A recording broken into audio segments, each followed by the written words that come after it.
Muito boa noite, vocês que estão em seus lares. Muito boa noite a nós aqui, que estamos aqui ao templo do nosso Deus.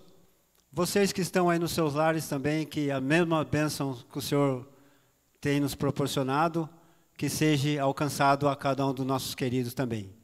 Hoje é um culto de quarta-feira e nós vamos começar o nosso momento de louvor cantando o hino Jesus contemplará a fé, de número 260.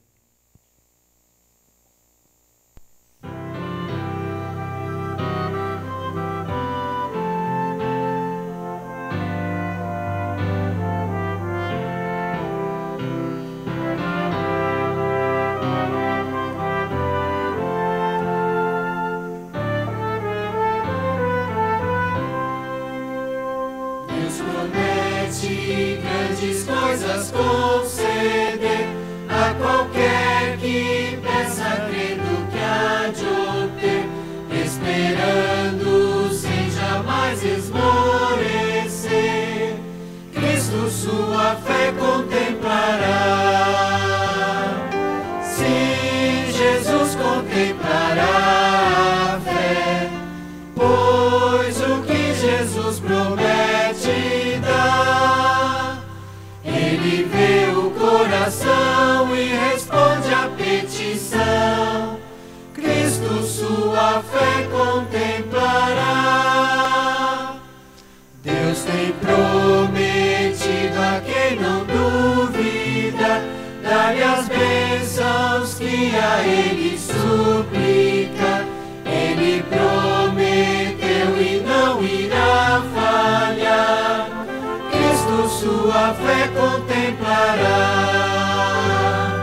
Sim, Jesus contemplará a fé, pois o que Jesus promete dá.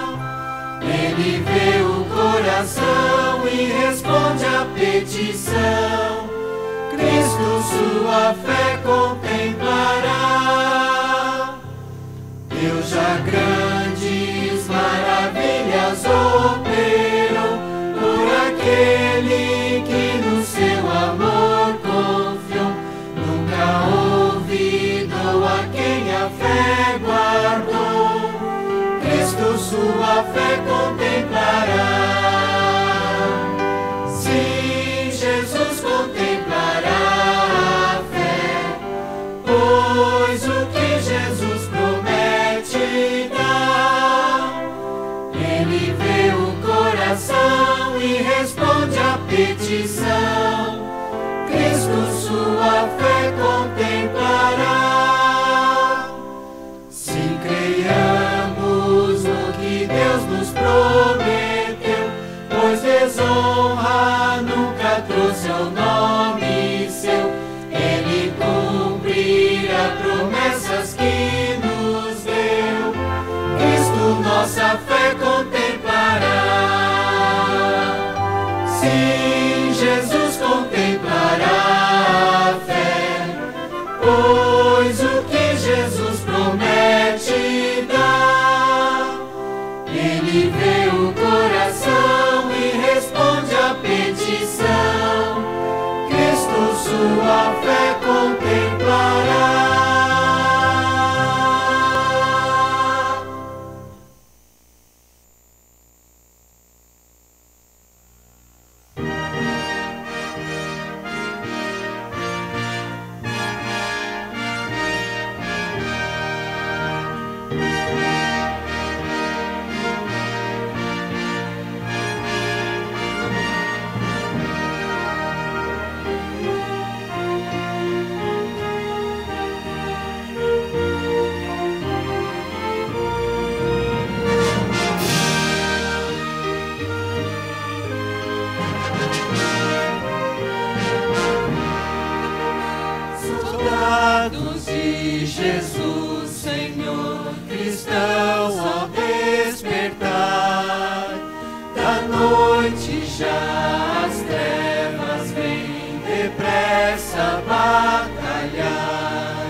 nossa fé vitória é, ao mundo irá vencer. Fé a vitória, sim, fé sempre tem poder. Fé a vitória, ao mundo irá vencer. Sob a bandeira que pra nós é o santo amor de Deus, trilhemos o caminho aqui que leva para os céus. Os santos crentes pela fé venceram Satanás. A nossa fé vitória é, a todos traz a paz. Fé a vitória, sim, fé sempre tem poder.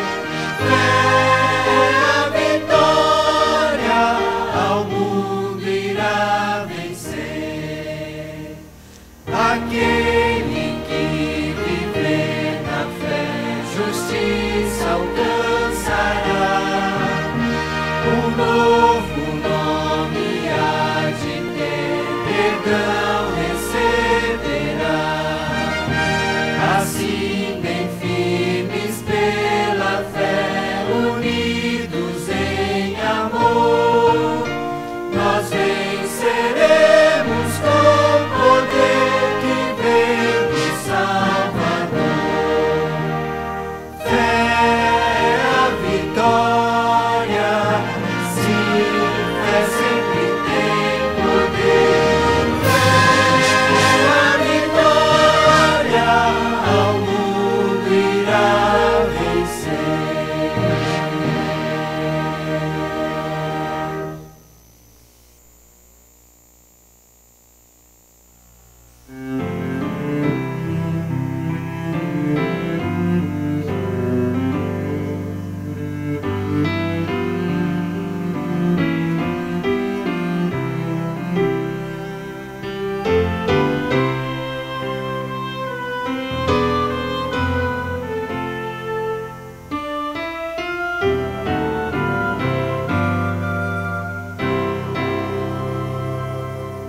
A vida tem tristezas mil, nem tudo é um céu de anil, mas contra a dor que é tão sutil, há um caminho só.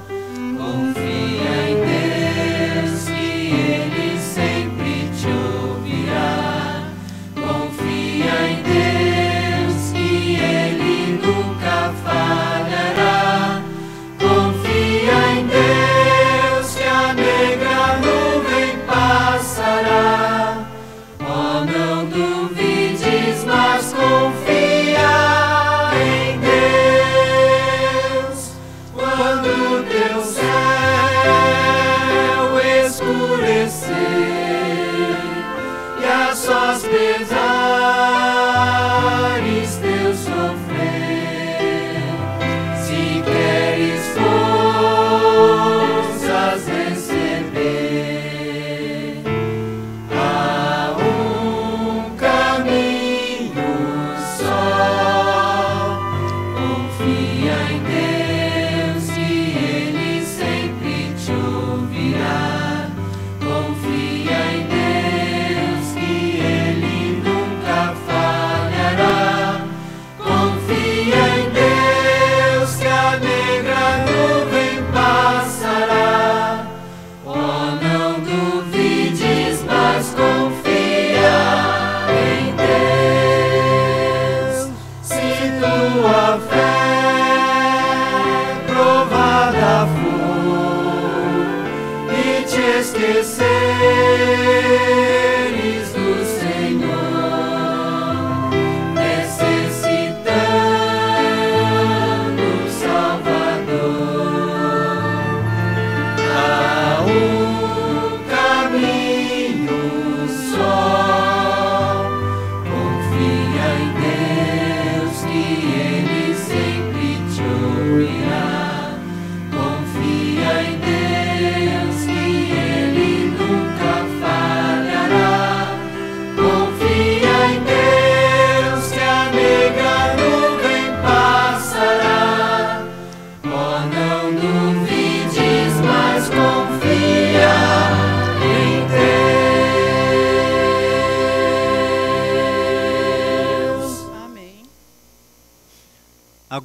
chegou o momento de intercedermos em oração para os pedidos que foram colocados no decorrer da semana, que chegou até a nós.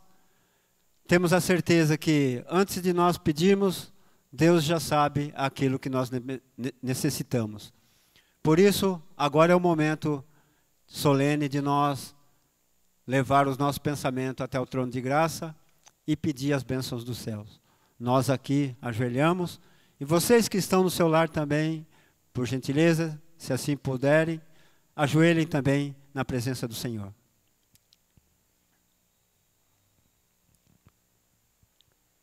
Senhor, nosso Deus e Pai, primeiramente, Senhor, nós queremos colocar a nossa vida em Teus braços de amor. Fazendo isso, Senhor, nós temos a certeza que as bênçãos do céu caem sobre cada um de nós. Pai querido, obrigado por tirarmos um tempo na metade da semana para chegar até Tua casa de oração, para louvar e engrandecer o santo nome do Senhor. Pai querido, pedimos especialmente para os nossos irmãos que estão em seus lares, os pedidos que aqui chegaram até nós, as bênçãos que o Senhor tem proporcionado a nós aqui, que seja alcançado a cada um dos nossos queridos, onde quer que se encontrem em seus lares nesse instante. Nos dá também, Senhor, a certeza de estarmos caminhando lado a lado contigo, porque tão breve o Senhor vai voltar e vai nos levar para as mansões dos céus. Também prepara o nosso coração nessa noite para ouvirmos a mensagem que o seu servo, pastor Eduardo, tem preparado para nós. E nós também saiamos aqui, Senhor, com a certeza que o Espírito Santo tem nos acompanhado, não só hoje, mas para todo o longo da nossa vida. Dá-nos, Senhor, a Tua paz nessa noite, em nome de Jesus. Amém.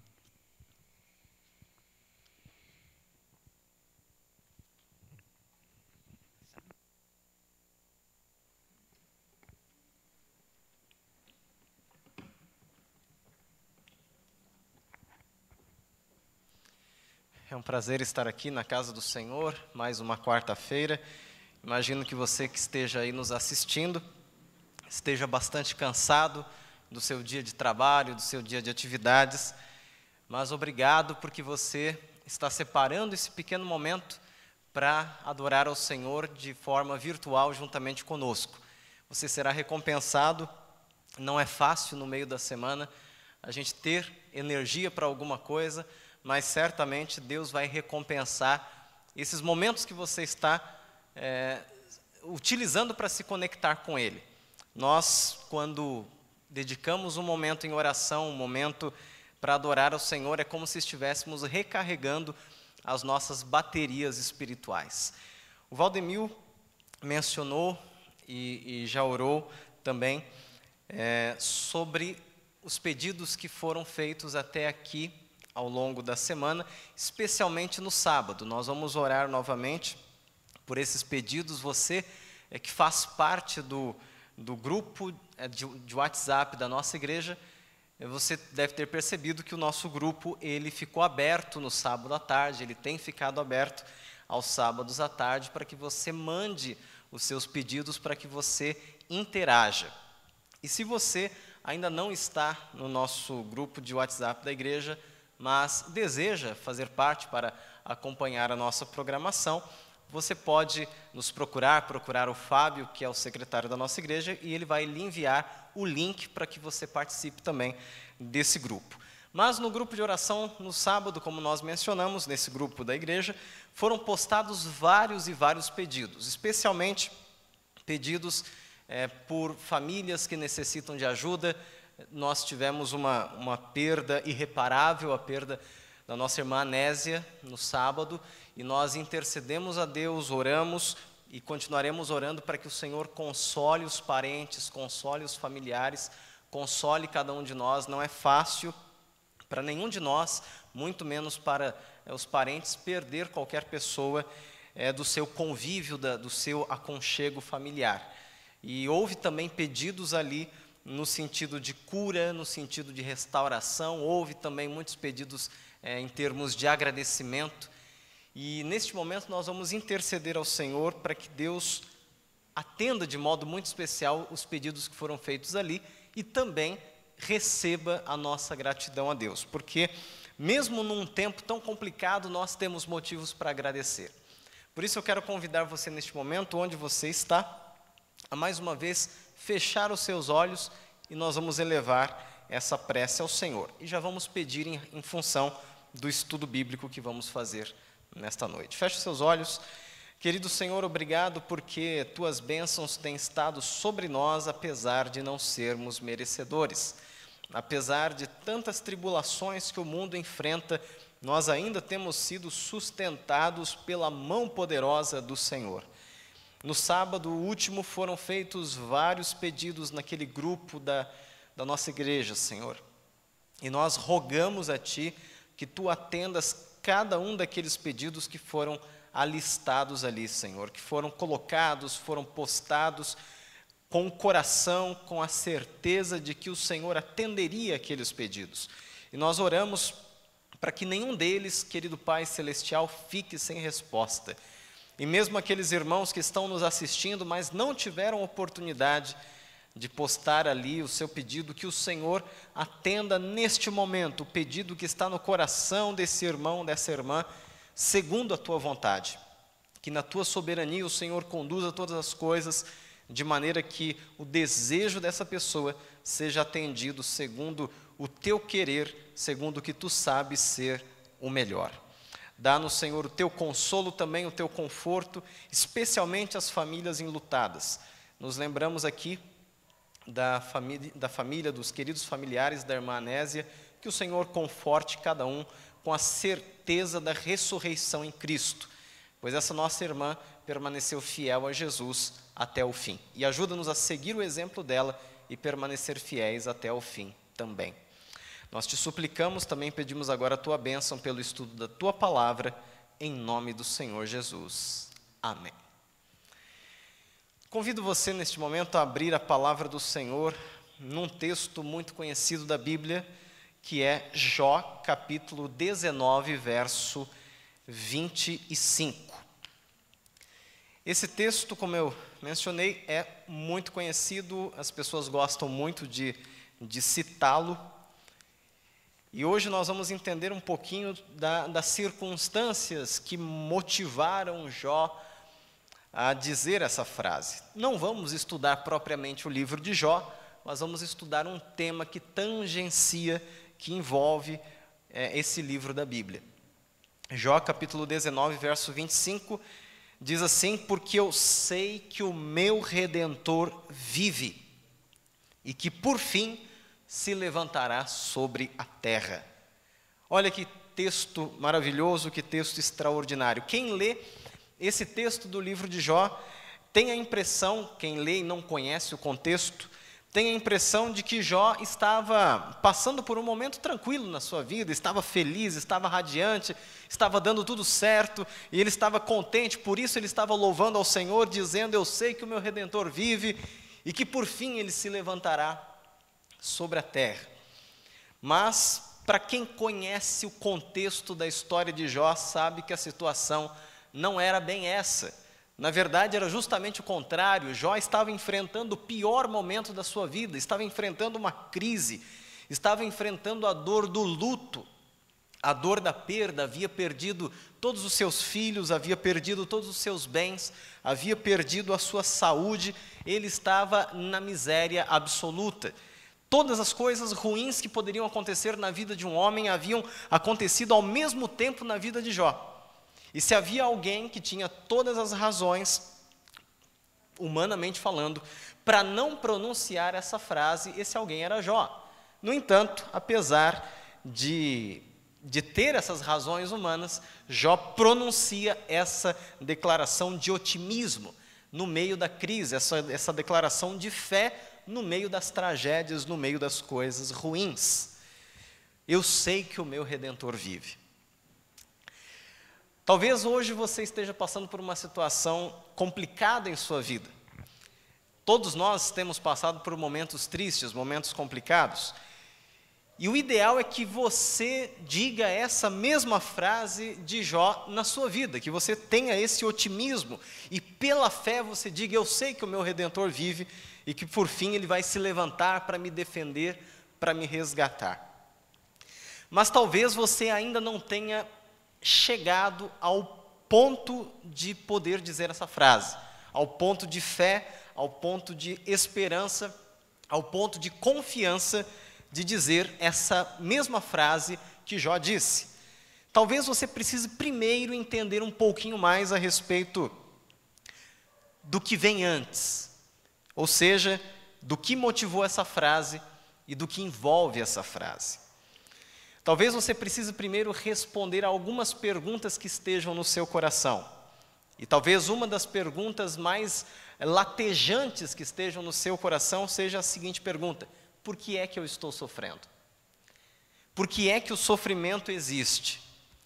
Essa pergunta sempre foi o espinho na carne da humanidade, em todos os momentos, ao longo de todas as eras. E em tempos de crise maior, como é o tempo em que nós estamos vivendo, essa pergunta ela é ainda mais contundente, ela é ainda mais pungente. Essa pergunta ela faz ainda mais sentido quando estamos passando por crises generalizadas como esta em que nós estamos. Por isso eu gostaria de convidar você, nos próximos poucos minutos que estaremos aqui, estudando a palavra de Deus, a analisar algumas verdades sobre o sofrimento humano. Não vamos fazer um estudo detalhado, um estudo profundo sobre o sofrimento, porque isso demandaria muito tempo. Mas vamos ver apenas algumas pinceladas de algumas coisas que a palavra de Deus nos ensina a respeito do sofrimento e como lidar com ele. E a minha expectativa, a minha esperança é que ao final dessa breve mensagem você possa chegar ao ponto, ao nível de dizer, como Jó disse, com confiança no seu coração: eu sei que apesar de tudo isso, o meu Redentor vive e por fim se levantará sobre a terra. A primeira coisa que nós vamos ver a respeito do sofrimento é a causa dele, o porquê de ele existir, tanto o sofrimento individual quanto o sofrimento generalizado na vida humana. Nós vamos ver 4 causas, de forma bem objetiva. A primeira causa, a causa primária do sofrimento que a Bíblia nos apresenta, é aquela que você pode encontrar no capítulo 3 de Gênesis. A Bíblia diz que a causa primária do sofrimento é o pecado. Vamos relembrar mais ou menos o que aconteceu.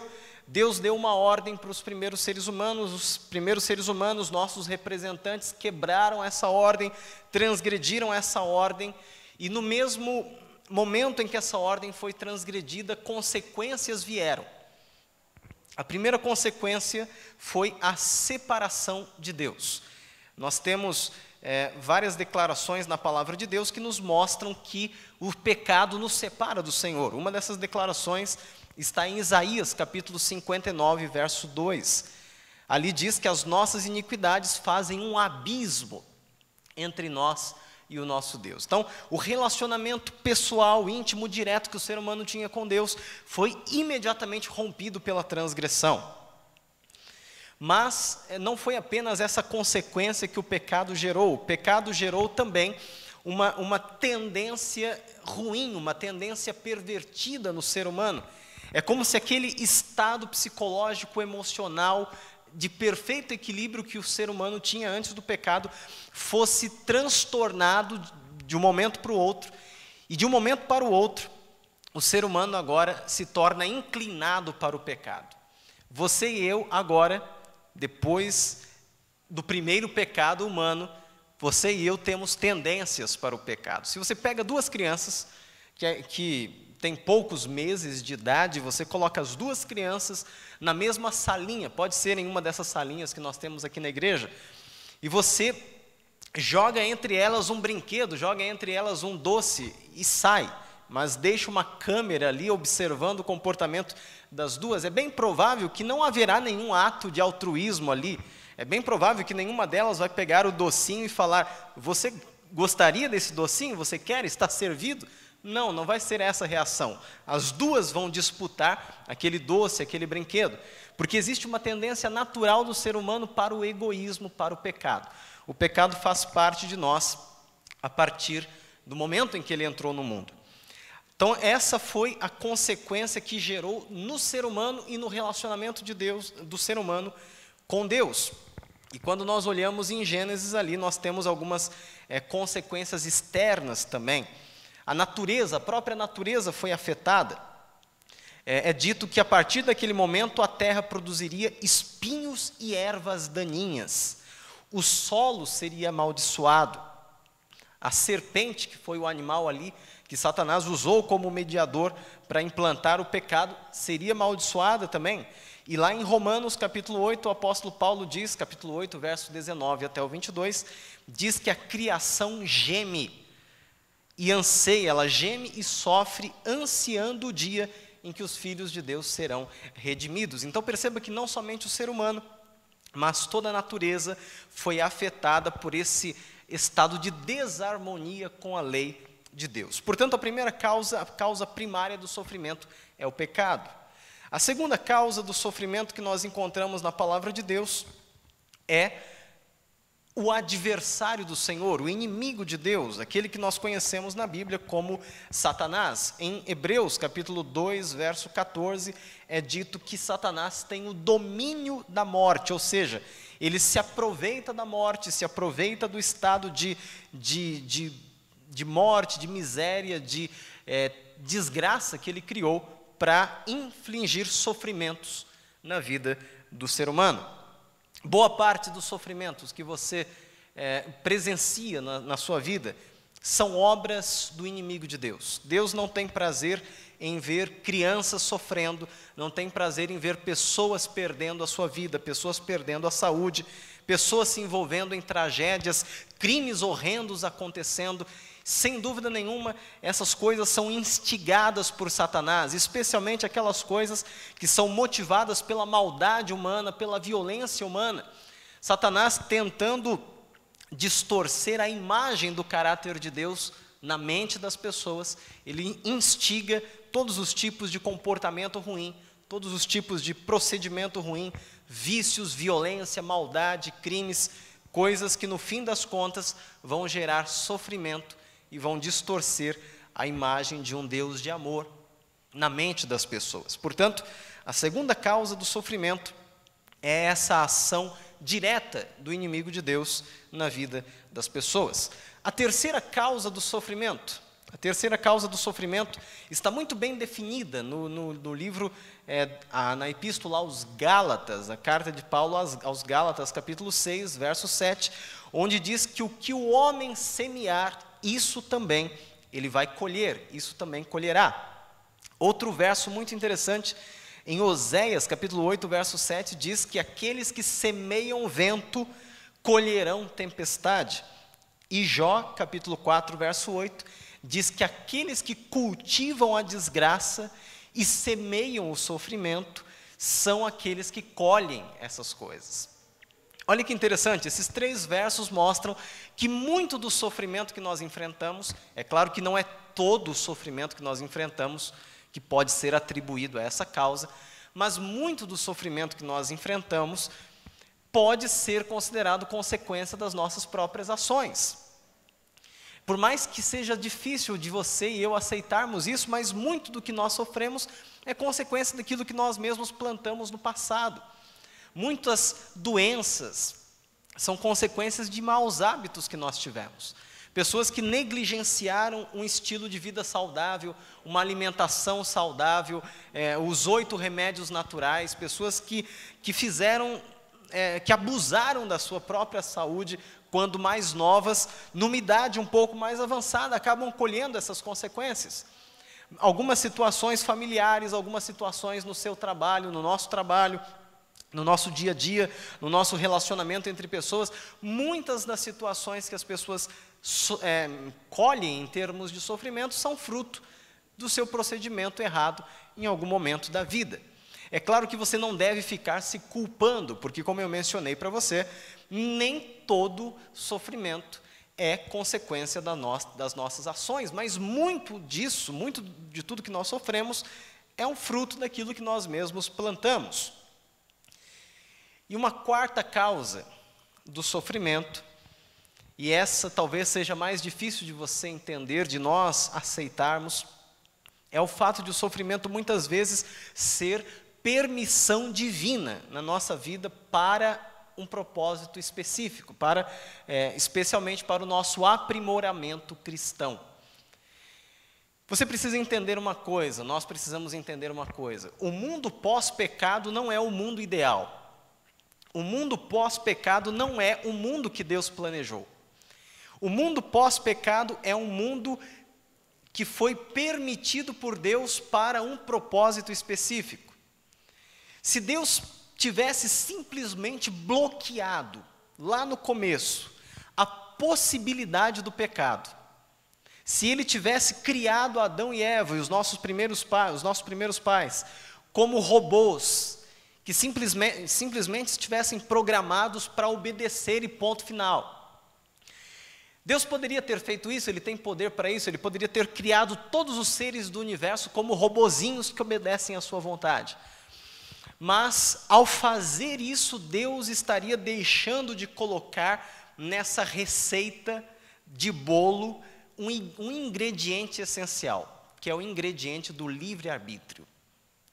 Pastor, você pode estar dizendo, mas eu não estou nem aí para o livre-arbítrio. Eu preferia não ter que enfrentar o sofrimento do que ter o livre-arbítrio. Você que pensa.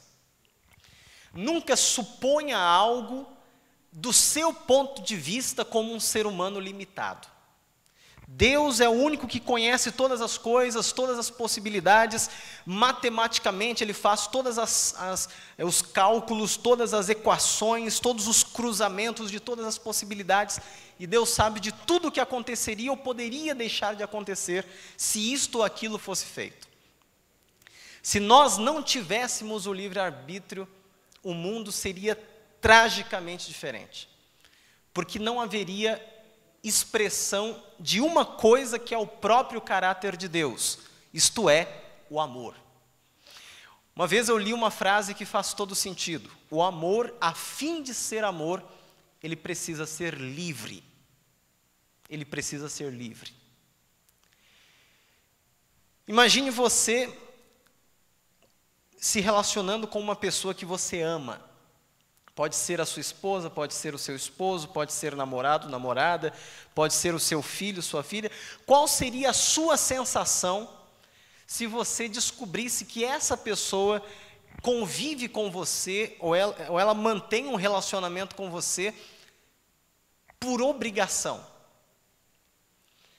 Você se sentiria amado por essa pessoa? E você sentiria que o seu amor estaria sendo correspondido se essa pessoa estivesse com você por obrigação? Por ela estar forçada a fazer isso? Certamente não. Algumas pessoas com problemas sérios, psiquiatricamente falando, psicologicamente falando, pessoas obsessivas, elas têm esse prazer em ter relacionamentos forçados, por obrigação, tornar as pessoas que convivem com elas cativas das suas emoções equivocadas. Mas uma pessoa em condições normais, ela não tem prazer em ter um amor fictício, um amor por obrigação. A mesma coisa acontece com Deus e a mesma coisa aconteceria conosco. O amor não seria uma realidade se não houvesse livre-arbítrio. Portanto, a fim de permitir que o amor existisse, Deus necessariamente permitiu que o livre-arbítrio existisse. Uma coisa não existiria sem a outra. E fazia parte de permitir que o livre-arbítrio existisse, Ele permitir também a possibilidade de o ser humano pecar. Infelizmente, essa possibilidade se tornou uma realidade e o ser humano caiu em pecado. E desde então Deus tem dado um tempo para que o pecado se mostre mal, para que o mal se mostre maligno e não haja dúvidas, não reste dúvidas na mente de todos os seres do universo de que o mal é mal, de que o pecado não presta e de que não vale a pena se entregar ao pecado. Eu fiz toda essa digressão, esse desvio, para que você entendesse uma coisa, e vamos puxar de novo para o assunto central, para que você entendesse que o mundo pós-pecado não é um mundo perfeito, não é um mundo ideal. Tendo dito isto, voltemos para aquilo que eu disse no começo desta quarta causa. Eu disse que Deus permite o sofrimento para o nosso aprimoramento, para o nosso aperfeiçoamento. Uma vez que nós não estamos em condições ideais, Deus também se utiliza de condições que não são ideais para promover o nosso crescimento. Em outras palavras, já que o mal existe, já que o sofrimento existe, enquanto Jesus voltar não tem como fugir dessas coisas, Deus usa o sofrimento para transformar a sua vida. Deus usa o sofrimento na vida do cristão e transforma esse sofrimento numa bênção. E eu vou mostrar isso para você. Existem alguns efeitos colaterais do sofrimento na nossa vida, alguns efeitos positivos dele na nossa vida. Alguns efeitos colaterais positivos do sofrimento. Eu só vou mencionar os textos bíblicos e você pode ler em casa, e eu vou comentar rapidamente aqui. Em Jó capítulo 42, verso 5, nós aprendemos que o sofrimento ele produz intimidade com Deus. No meio do furacão, no meio do sofrimento, você tem duas opções. Você tem duas opções espiritualmente falando. Ou você se afasta de Deus, e infelizmente é isso que muita gente tem feito. Ou você se apega a Deus com todas as suas forças. Você só tem essas duas possibilidades. Você não tem uma terceira possibilidade. Ou você, no meio do sofrimento intenso, se apega com todas as forças ao Senhor, ou você se afasta dele. Portanto, você, no meio do sofrimento, tem a oportunidade de experimentar Deus, experimentar a intimidade com Deus, a comunhão com Deus, como você não experimentaria de outra forma. As mais lindas promessas bíblicas eu descobri quando estava no meio do sofrimento. Foi no meio do sofrimento onde eu aprendi a orar, mais do que nos momentos tranquilos da minha vida. O sofrimento nos ensina a nos aproximar de Deus. Um outro efeito colateral do sofrimento, quando você sofre e você é consolado por Deus, você, com essa mesma consolação que você recebeu do Senhor, você está apto agora, você está habilitado a consolar outras pessoas. Isso está em 2 Coríntios capítulo 1, verso 3 até o verso 5. Quando você passa pelo sofrimento e Deus te dá força, Deus te consola, Deus te fortalece, Deus te abençoa, e você depois encontra outra pessoa que está passando pelo mesmo problema, você coloca a mão no ombro dessa pessoa e diz: meu querido, eu passei por isso. Minha querida, eu sei o que é passar pelo que você está passando, e assim como Deus me ajudou, Ele vai te ajudar também. Você percebe? Deus nos consola para que nós consolemos outras pessoas. Esse é um efeito colateral positivo do pecado. Outro efeito colateral positivo, o pecado nos refina, ele nos molda, ele tira as arestas do nosso caráter, ele molda o nosso caráter à imagem de Jesus Cristo. Uma pergunta para você. Quando você está passando por uma tribulação, você tem vontade de fazer coisa errada? Você tem vontade de pecar? Talvez você tenha, mas quando a gente está preocupado com alguma coisa, quando a gente está no meio do sofrimento, quando você está experimentando uma provação, você não tem tempo de ficar pensando em pecado, em ficar pensando nos prazeres pecaminosos da carne, da vida, aquelas coisas que te dão prazer, mas você sabe que estão erradas. A sua prioridade no meio do sofrimento é sair do sofrimento, é resolver o problema. Ou seja, o sofrimento, ele tem como efeito colateral nos afastar do pecado também. E, portanto, Deus, dessa forma, vai refinando, vai moldando o nosso caráter à semelhança de Cristo. E qual é o resultado disso? Tiago, capítulo 1, verso 2 até o verso 4, e Romanos, capítulo 5 também, diz que isso promove em nós maturidade. nós nos tornamos cristãos maduros. Uma coisa é você ser cristão, mas ser um cristão água com açúcar, mamão com açúcar. Um cristão que diante da primeira provação já desiste. Um cristão que não pode ver alguém fazendo alguma coisa errada na igreja que já se escandaliza, já quer abandonar a fé. Aquele cristão que não é resistente às provas, às situações, qualquer coisinha já desanima. Isso é um cristão água com açúcar, mas quando você passa pela provação e você se apega com Deus, você sai dela maduro. Não vai ser qualquer coisa que vai te derrubar, não vai ser qualquer coisa que vai passar a rasteira e você vai cair com a cara no chão. Ninguém vai te derrubar, porque você se tornou em Jesus um cristão maduro.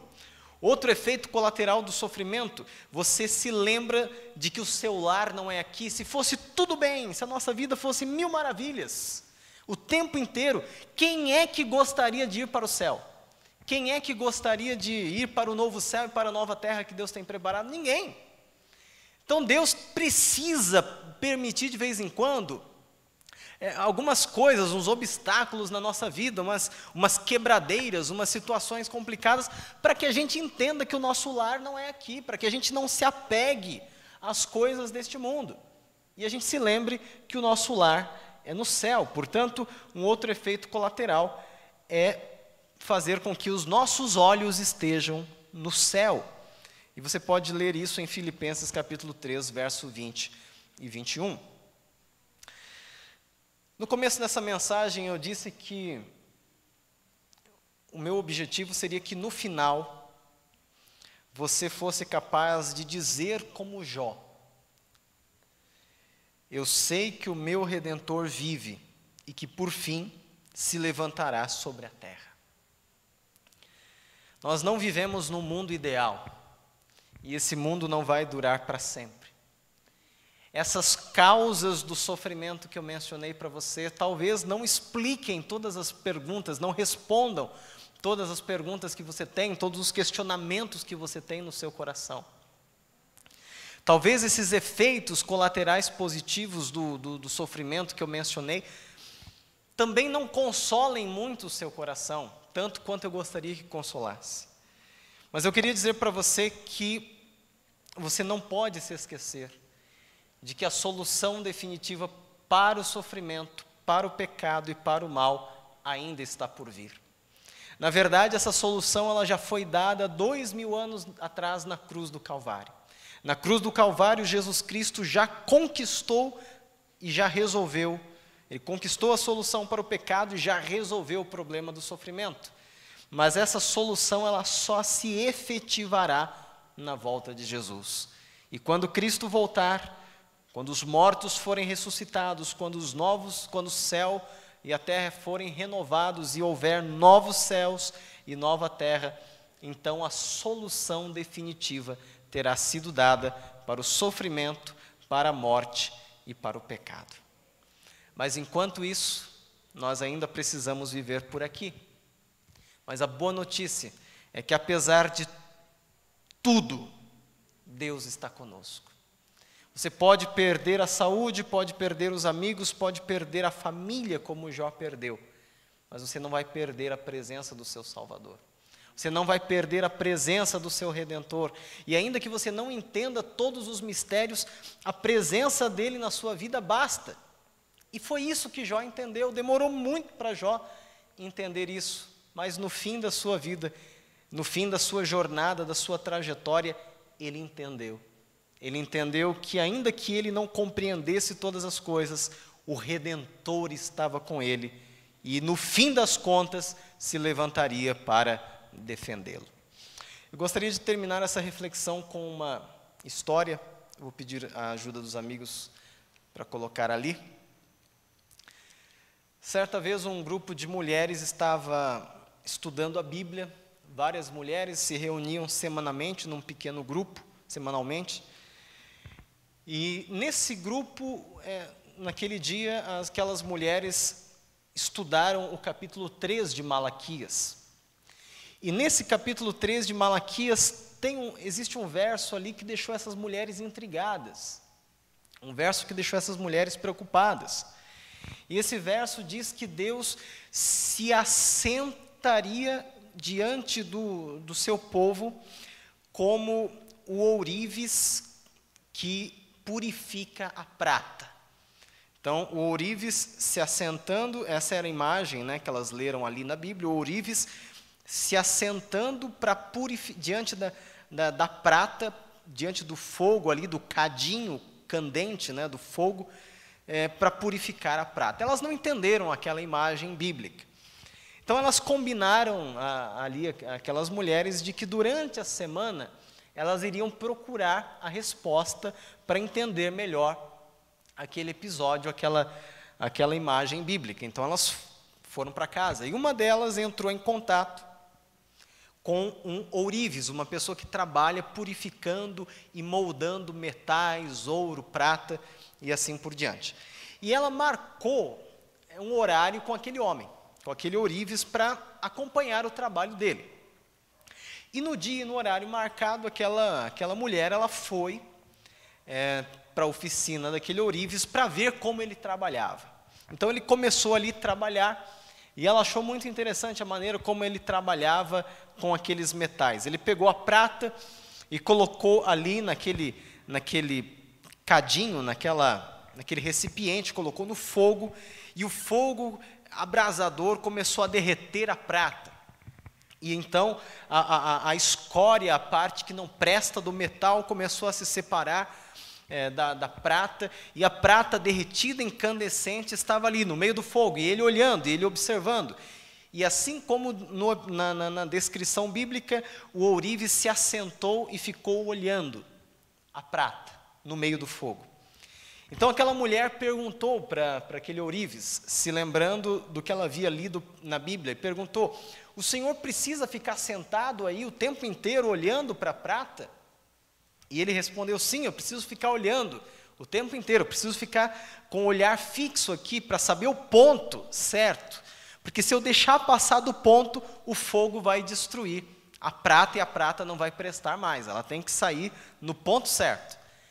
Então ela ficou curiosa com aquilo, e ela perguntou: e como é que o senhor sabe o ponto certo em que a prata está pronta para ser retirada e usada? E aí o ourives olhou para ela e falou: é simples, senhora. Quando eu consigo ver a minha imagem refletida na prata, eu sei que ela está pronta para ser retirada do fogo. Naquele momento, aquela mulher entendeu o que ela havia lido na Bíblia e voltou para casa satisfeita. Deus permite que nós estejamos no meio do fogo da provação. Até quando? Até que a imagem dele seja refletida em nós.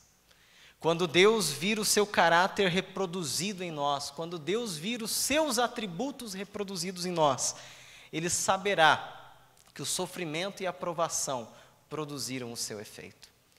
Aguenta, querido irmão, querida irmã, aguente, porque é um pouquinho mais.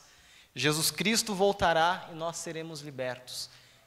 Aproveite esta oportunidade, se apegue mais com Deus e permita que o caráter do Senhor se reflita em você.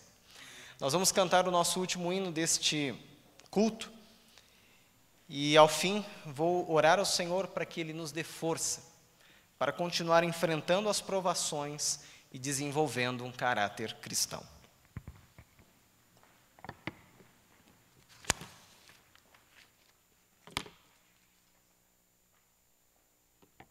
O hino 251.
dê-lhe a paz.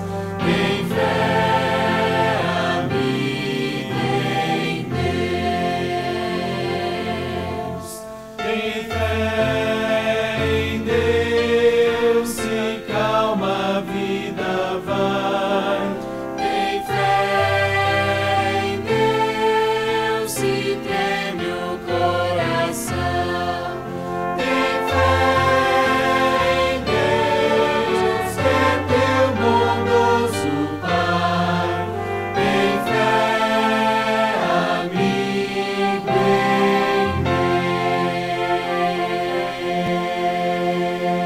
Deus. Amém.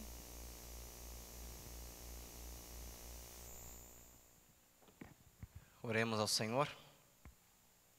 Querido Pai Celestial, obrigado porque mesmo no meio da prova, no meio da aflição, Tu és o nosso bondoso Senhor, Salvador, o ourives que reproduz em nós a Tua imagem e semelhança. Ajuda-nos, Senhor, a suportar as dificuldades com otimismo e fé, com esperança e confiança, sabendo que no fim o Redentor, o nosso Salvador, se levantará sobre a terra para nos defender, para nos libertar. Enquanto esse dia não chega, ajuda-nos, Senhor, a tirar o melhor proveito das situações difíceis deste mundo. Dá-nos teu consolo, dá-nos a tua paz e abençoa o restante da nossa semana, em nome do Senhor Jesus. Amém. Que Deus abençoe você, te dê um bom restante de noite, de semana, na companhia do Senhor. Amém.